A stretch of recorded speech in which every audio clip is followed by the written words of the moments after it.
Your Excellencies, President Antonio Costa और president Ursula von der Leyen, दोनों देशों के डेलीगेट्स, मीडिया के साथियों, नमस्कार। अपने दो करीबी मित्रों प्रेसिडेंट कोस्टा और प्रेसिडेंट फॉन डेर लायन का इस अभूतपूर्व भारत यात्रा में स्वागत करते हुए मुझे बहुत खुशी हो रही है। कोस्टा जी अपनी सरल जीवन शैली और समाज के प्रति प्रेम के आधार पर लिस्बन के गांधी के नाम से जाने जाते हैं और उर्सुला जी जर्मनी की पहली महिला रक्षा मंत्री नहीं, यूरोपियन यूनियन कमीशन की भी पहली महिला प्रेसिडेंट बनकर पूरी दुनिया के लिए एक प्रेरणा है। कल एक ऐतिहासिक क्षण था जब पहली बार यूरोपियन यूनियन के लीडर्स भारत के गणतंत्र दिवस समारोह में मुख्य अतिथि के रूप में शामिल हुए। आज एक और ऐतिहासिक अवसर है जब विश्व की दो सबसे बड़ी लोकतांत्रिक शक्तियां अपने संबंधों में एक निर्णायक अध्याय जोड़ रही है। फ्रेंड्स, पिछले कुछ वर्षों में भारत और यूरोपियन यूनियन के संबंधों में उल्लेखनीय प्रगति हुई है। साझा लोकतांत्रिक मूल्यों, आर्थिक सिनर्जी और मजबूत पीपल टू पीपल टाइज के आधार पर हमारी साझेदारी नई ऊंचाइयों तक पहुंच रही है। आज हमारे बीच 180 बिलियन यूरो का ट्रेड है। 8 लाख से अधिक भारतीय यूरोपियन यूनियन के देशों में रह रहे हैं और सक्रिय योगदान दे रहे हैं। हमने स्ट्रेटेजिक टेक्नोलॉजी से लेकर क्लीन एनर्जी, डिजिटल गवर्नेंस से लेकर डेवलपमेंट पार्टनरशिप, हर क्षेत्र में सहयोग के नए आयाम स्थापित किए हैं। इन्हीं उपलब्धियों के आधार पर आज की समिट में हमने समाज के सभी वर्गों को लाभ पहुंचाने वाले कई निर्णय लिए हैं। फ्रेंड्स, आज भारत ने अपने इतिहास का अब तक का सबसे बड़ा फ्री ट्रेड एग्रीमेंट संपन्न किया है। आज 27 तारीख है। ये सुखद संयोग है कि आज ही के दिन यूरोपियन यूनियन के 27 देशों के साथ भारत ये एफटीए कर रहा है। यह एक ऐतिहासिक समझौता हमारे किसानों, हमारे छोटे उद्योगों, इसके यूरोपियन मार्केट तक पहुंच आसान बनाएगा, मैन्युफैक्चरिंग में नए अवसर पैदा करेगा और हमारे सर्विसेज सेक्टर के बीच सहयोग को और प्रबल करेगा।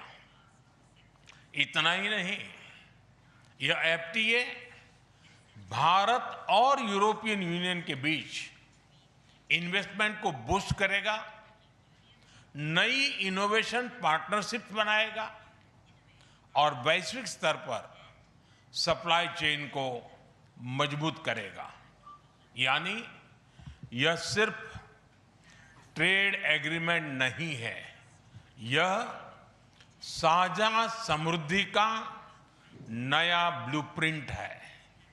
फ्रेंड्स, इस महत्वाकांक्षी एफटीए के साथ साथ हम मोबिलिटी के लिए भी एक नया फ्रेमवर्क बना रहे हैं। इससे भारत के स्टूडेंट्स, वर्कर्स और प्रोफेशनल्स के लिए यूरोपियन यूनियन में नए अवसर खुलेंगे। साइंस एंड टेक्नोलॉजी में हमारा लंबे समय से एक व्यापक सहयोग रहा है। आज हमने इन महत्वपूर्ण लिंकेजेस को भी और मजबूत करने का निर्णय लिया है। फ्रेंड्स, रक्षा और सुरक्षा सहयोग किसी भी स्ट्रेटेजिक पार्टनरशिप की नींव होती है और आज हम इसे सिक्योरिटी एंड डिफेंस पार्टनरशिप के जरिए औपचारिक रूप दे रहे हैं। इससे काउंटर टेररिज्म, मैरीटाइम और साइबर सिक्योरिटी में हमारी साझेदारी और गहरी होगी। यह रूल्स बेस्ड इंटरनेशनल ऑर्डर के प्रति हमारी साझा प्रतिबद्धता को भी बल देगा। इंडो पैसिफिक क्षेत्र में हमारे सहयोग का दायरा और बढ़ेगा और इसके साथ हमारी डिफेंस कंपनियां को डेवलपमेंट और को प्रोडक्शन के नए अवसर साकार करेगी। फ्रेंड्स, आज की इन उपलब्धियों के आधार पर हम अगले 5 वर्ष के लिए एक और भी एम्बिशियस और होलिस्टिक स्ट्रेटेजिक एजेंडा लॉन्च कर रहे हैं। एक जटिल वैश्विक वातावरण में ये एजेंडा स्पष्ट दिशा देगा, हमारी साझा समृद्धि को आगे बढ़ाएगा, इनोवेशन को गति देगा, सुरक्षा सहयोग और सुदृढ़ करेगा और पीपल टू पीपल टाइज को और गहरा करेगा।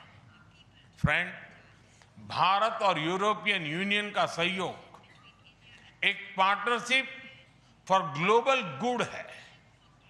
हम इंडो पैसिफिक से लेकर कैरेबियन तक ट्राइलेटरल प्रोजेक्ट को विस्तार देंगे।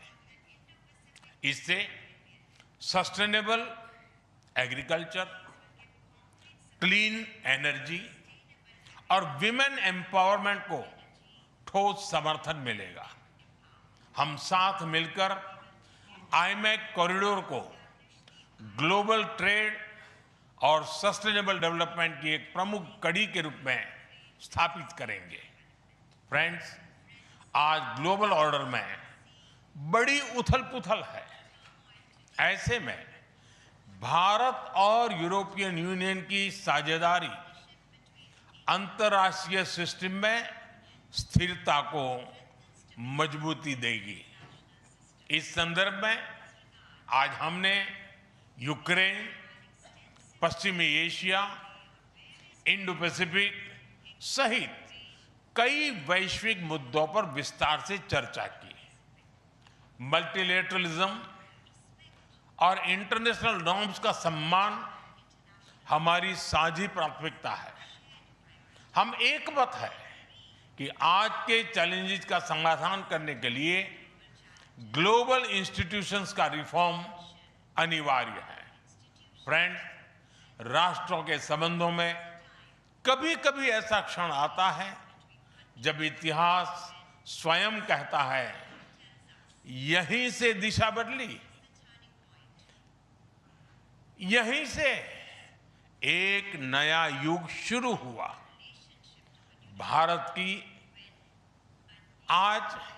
भारत की और यूरोपियन यूनियन की यह ऐतिहासिक समिट वही क्षण है। मैं एक बार फिर इस अभूतपूर्व यात्रा के लिए, भारत के प्रति आपकी मित्रता के लिए और हमारे साझा भविष्य के प्रति आपकी प्रतिबद्धता के लिए प्रेसिडेंट कोस्टा और प्रेसिडेंट फोन डेर लायन का हार्दिक धन्यवाद करता हूं। Thank you.